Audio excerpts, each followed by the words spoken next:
जय हिंद, वंदे मातरम। साथियों, Bihar police constable की नई भर्ती के लिए आज की इस वीडियो में जीव विज्ञान से संबंधित 40 अति महत्वपूर्ण प्रश्नों को कवर करेंगे जो बिल्कुल एग्जाम पैटर्न पर आधारित प्रश्न है।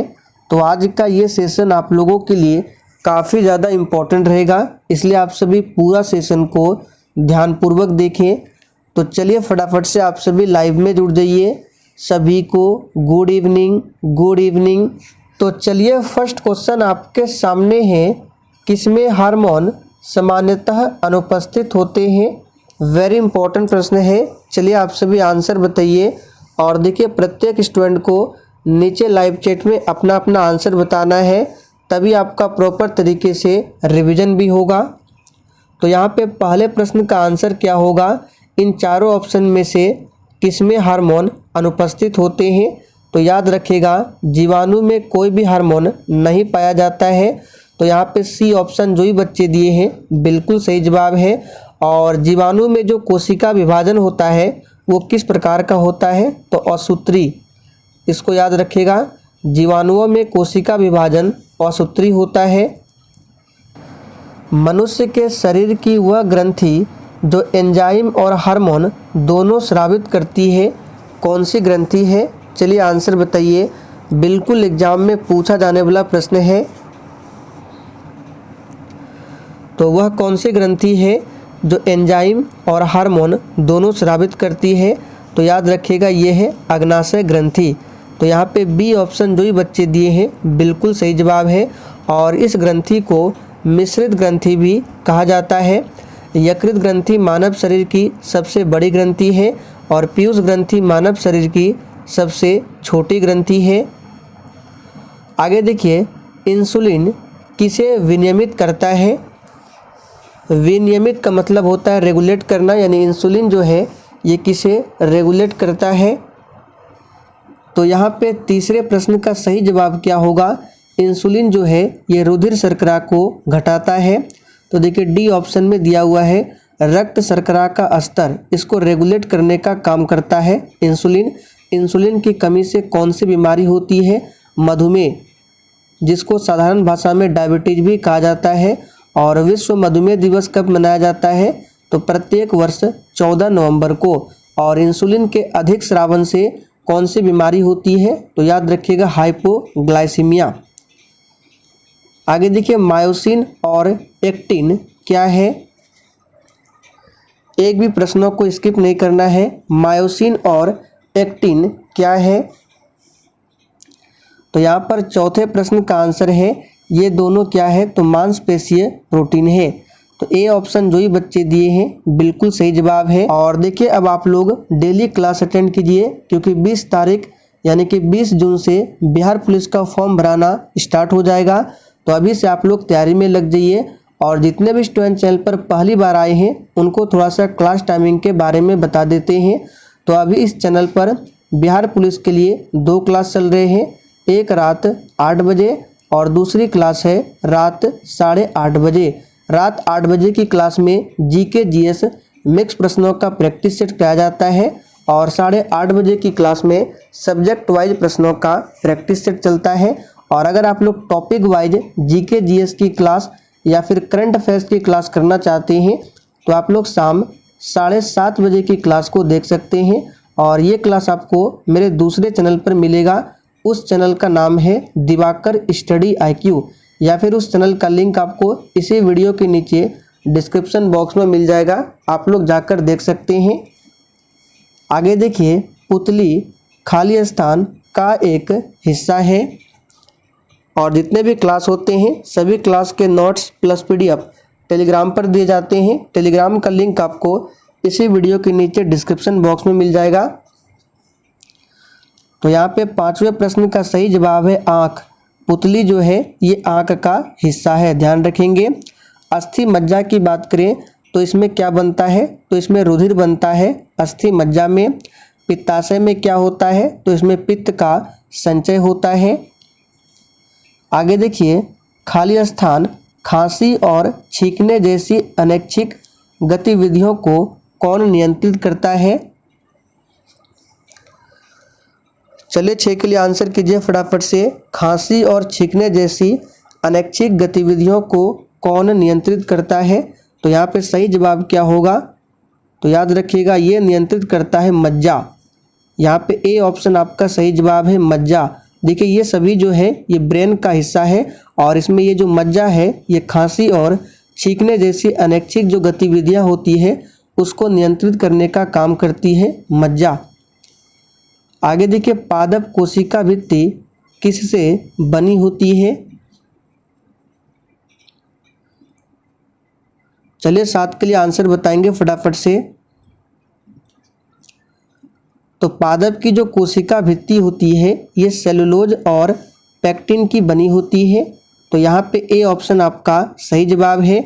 और पूछा जाता है कि कवक की कोशिका भित्ति किसकी बनी होती है? तो काइटिन। देखिए पादप की कोशिका भित्ति सेलुलोज की बनी होती है और कवक की कोशिका भित्ति काइटिन की बनी होती है। और ये जो मुरैन है इसको ध्यान रखना है, ये जीवाणु की कोशिका भित्ति है। तो 3 प्रश्न आपके हो गए, पादप की कोशिका भित्ति सेलुलोज, कवक की कोशिका भित्ति काइटिन और जीवाणु की कोशिका भित्ति मुरैन, सभी को ध्यान रखना है। आगे देखिए, पौधों में फ्लोएम का क्या कार्य होता है? और देखिए अगर आपको किसी भी प्रश्न में थोड़ा भी डाउट होता है तो आप लोग तुरंत कमेंट करके पूछिए, आपके कमेंट का रिप्लाई 100% दिया जाएगा। तो पौधों में फ्लोएम इसका कार्य क्या होता है? तो सही जवाब है खाद्य का प्रवाह। ए ऑप्शन जो ही बच्चे दिए हैं बिल्कुल सही जवाब है। और जाइलम का क्या कार्य होता है? तो ज से जाइलम और ज से जल। तो जाइलम का कार्य होता है जल का प्रवाह और फ्लोएम का कार्य होता है फूड यानी कि खाद्य का प्रवाह। आगे देखिए, कौन सा कोशिकांग प्रकाश संश्लेषण के दौरान प्रकाश ऊर्जा का उपयोग करता है? और जिसने अभी तक सेशन को लाइक नहीं किया है, अगर आपको सेशन पसंद आ रहा है तो आप सभी सेशन को दिल से एक बार ज़रूर लाइक कर दें। यहाँ पे सही जवाब क्या होगा? हरित लवक। डी ऑप्शन जो ही बच्चे दिए हैं बिल्कुल सही जवाब है हरित लवक। माइटोकॉन्ड्रिया इसको कोशिका का पावर हाउस कहा जाता है। राइबोसोम को कोशिका की प्रोटीन फैक्ट्री कहा जाता है। माइकोलॉजी खाली स्थान के अध्ययन से संबंधित है। तो देखिए इसके लिए हमने आपको एक ट्रिक बताया था, यहाँ पे लिख देते हैं सफाई और कमाई। तो ट्रिक क्या बनता है? देखिए स से आपका हो गया शैवाल। अगर आपसे पूछे कि शैवाल का अध्ययन क्या कहलाता है तो देखिए क्या है? फाई, यानी शैवाल का अध्ययन फाइकोलॉजी में किया जाता है। और कमाई में क से कवक, माई से माइकोलॉजी। कवक का अध्ययन माइकोलॉजी, शैवाल का अध्ययन फाइकोलॉजी। तो यहाँ पे माइकोलॉजी है कमाई, तो यहाँ पे क्या हो जाएगा? कवक, यानी कवकों का अध्ययन माइकोलॉजी कहलाता है। ध्यान रखेंगे। कोशिका का अध्ययन क्या कहलाता है? इसको भी नोट कर लेंगे। यहाँ पे लिख देते हैं साइटोलॉजी। साइटोलॉजी के अंतर्गत कोशिका का अध्ययन किया जाता है। विषाणु का अध्ययन क्या कहलाता है? तो वायरोलॉजी। और एक पूछा जाता है मायोलॉजी। मायोलॉजी, देखिए माइकोलॉजी अलग है और मायोलॉजी अलग है। मायोलॉजी के अंतर्गत मसल्स यानी पेशी का अध्ययन होता है और माइकोलॉजी के अंतर्गत कवक का अध्ययन होता है।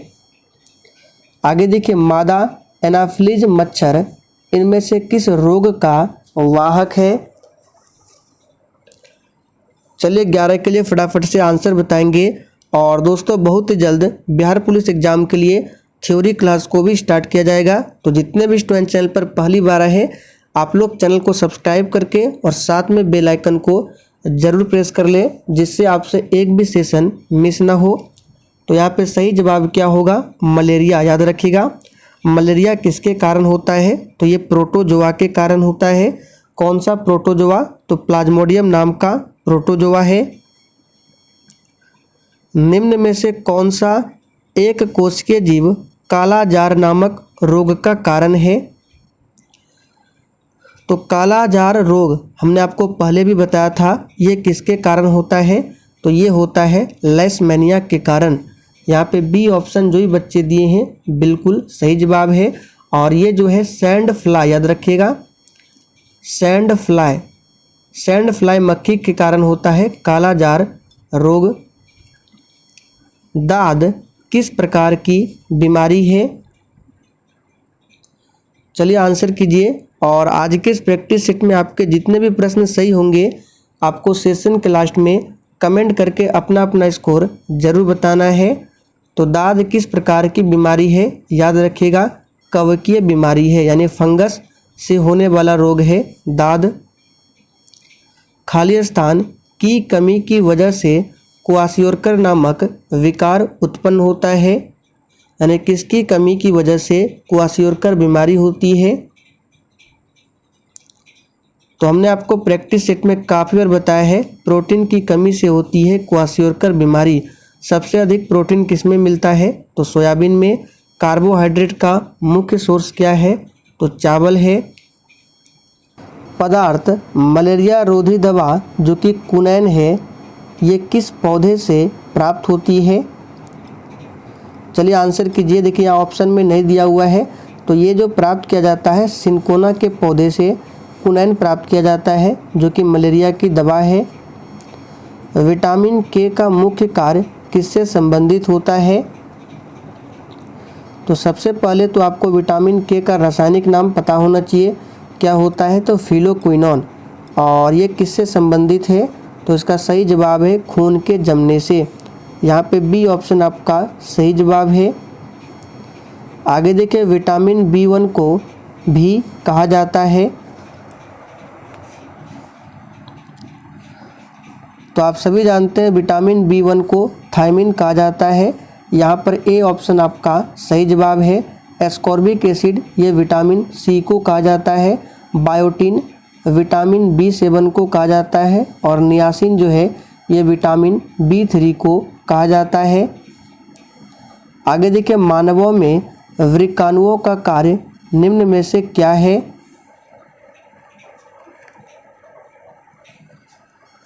तो मानव में वृक्काणुओं का कार्य क्या है? तो याद रखिएगा उत्सर्जन। यहाँ पर बी ऑप्शन आपका सही जवाब है। आगे देखिए पेलाग्रा खाली स्थान की कमी के कारण होता है।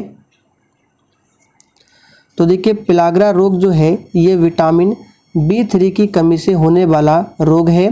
तो विटामिन B3 का रासायनिक नाम अभी हमने आपको बताया था, नियासिन होता है, ध्यान रखेंगे। राइबोफ्लेविन ये विटामिन B2 का रासायनिक नाम है। एस्कॉर्बिक विटामिन C का। फोलिक एसिड ये किसका है? तो ये विटामिन B9 का रासायनिक नाम है। और एक होता है विटामिन B12, इसमें पाया जाता है कोबाल्ट, याद रखेंगे। और इसका रासायनिक नाम होता है साइनोकोबालामिन। विटामिन के प्राकृतिक रूप से खाली स्थान में पाए जाने वाले जीवाणुओं द्वारा निर्मित होता है। तो यहाँ पे 20 का आंसर क्या हो जाएगा? आंत। डी ऑप्शन जो ही बच्चे दिए हैं सही जवाब है। निम्नलिखित में से कौन सा आयरन का सबसे प्रचुर स्रोत है?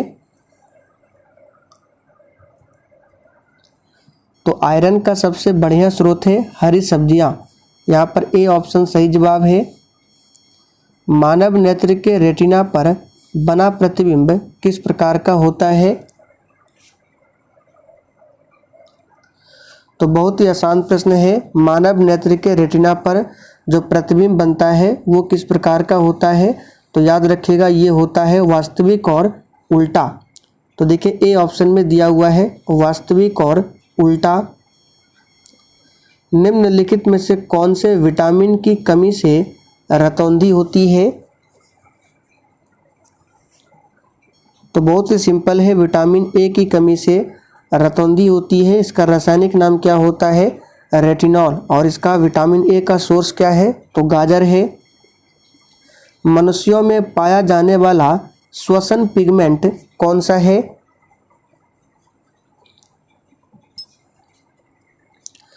तो श्वसन पिगमेंट ये कौन सा है मनुष्यों में पाया जाने वाला? तो याद रखिएगा ये है हीमोग्लोबिन। हीमोग्लोबिन रक्त में होता है। यहाँ पे डी ऑप्शन आपका सही जवाब है। और देखिए यहाँ पे बी ऑप्शन में है मेलानिन।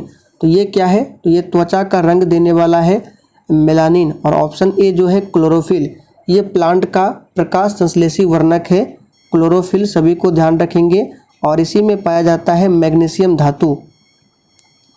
एंजाइम टाइलिन खाली स्थान में पाया जाता है। टाइलिन नाम का एंजाइम जो है ये किस में पाया जाता है? तो ये पाया जाता है लार में। यहाँ पे ए ऑप्शन सही जवाब है। निम्नलिखित में से कौन से जीवधारियों के वर्गीकरण की मूल इकाई है? तो दोस्तों जीवधारियों के वर्गीकरण की मूल इकाई क्या है? तो याद रखिएगा ये जाति है। यहाँ पर सी ऑप्शन आपका सही जवाब है, जाति। निम्न में से क्या मैक्रो पोषक तत्व नहीं है? इस तरह से माइक्रो पोषक तत्व नहीं है, तो चलिए इसको बता देते हैं। विटामिन जो है ये माइक्रो पोषक तत्व नहीं है। हेमेटोलॉजी का अध्ययन किससे संबंधित है?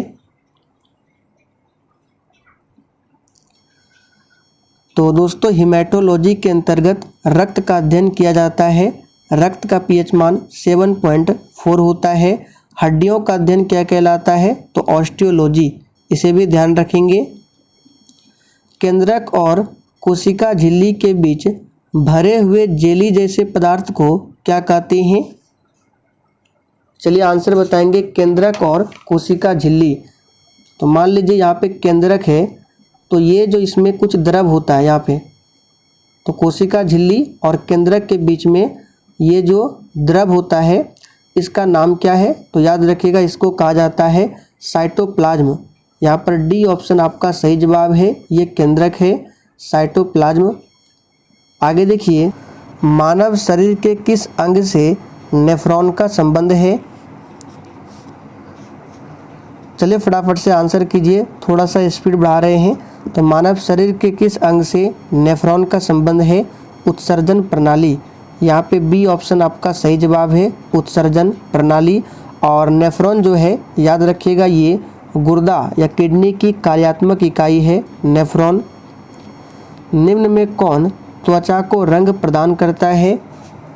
अभी हमने आपको थोड़ी देर पहले बताया है, आंसर बताइए। तो त्वचा को रंग प्रदान करता है मेलानिन। यहाँ पे ए ऑप्शन सही जवाब है, याद रखिएगा। हीमोग्लोबिन खाली स्थान का मुख्य घटक क्या है? तो हीमोग्लोबिन का मुख्य घटक है आरबीसी। आरबीसी का जीवन काल कितने दिनों का होता है? 120 दिनों का होता है। आरबीसी का साइंटिफिक नेम भी पूछा जाता है, तो इसका साइंटिफिक नेम क्या है? तो याद रखिएगा एरिथ्रोसाइट। जब भी ये प्रश्न आता है हम आपको बार बार बताते हैं साइंटिफिक नाम याद रखिए, तो एरिथ्रोसाइट ये किसका साइंटिफिक नाम है? आरबीसी का।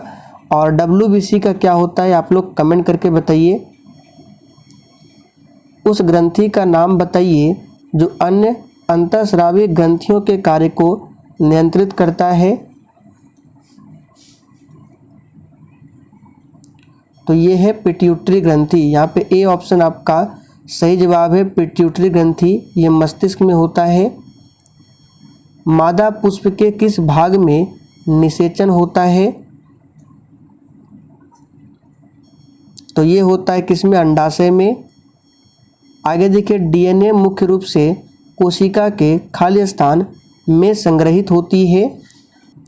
यहाँ पे आंसर क्या हो जाएगा? डीएनए मुख्य रूप से कोशिका के किसमें संग्रहित होती है? तो नाभिक में। कौन सा ऊतक भोजन को एक पौधे के विभिन्न अंग तक पहुंचाता है? तो भोजन के लिए कौन सा ऊतक उत्तरदायी है? तो भोजन के लिए है फ्लोएम और जल के लिए है जाइलम। विषाणु में क्या पाया जाता है? तो विषाणुओं में पाया जाता है, याद रखिएगा, न्यूक्लिक एसिड और प्रोटीन दोनों। यहाँ पे सी ऑप्शन आपका सही जवाब है। न्यूक्लियस के बाहर डीएनए कहाँ पर पाया जाता है? तो दोस्तों न्यूक्लियस के बाहर डीएनए कहाँ पर पाया जाता है? इसका सही जवाब है ऑप्शन ए, माइटोकॉन्ड्रिया। नवजात बच्चे को बीसीजी का टीका कब दिया जाता है? तो ये दिया जाता है 48 घंटे के भीतर। यहाँ पे ऑप्शन के अकॉर्डिंग आंसर बताना है। ग्लूकोमा रोग का संबंध मानव शरीर के किस अंग से है? तो बहुत ही आसान है, ये रोग जो है इसका संबंध किस अंग से है? तो आँख से। यहाँ पे डी ऑप्शन आपका सही जवाब है। तो चलिए दोस्तों, आज के लिए इतना ही। सेशन पसंद आया हो तो लाइक करके और सेशन को अधिक से अधिक दोस्तों के साथ ज़रूर शेयर करें।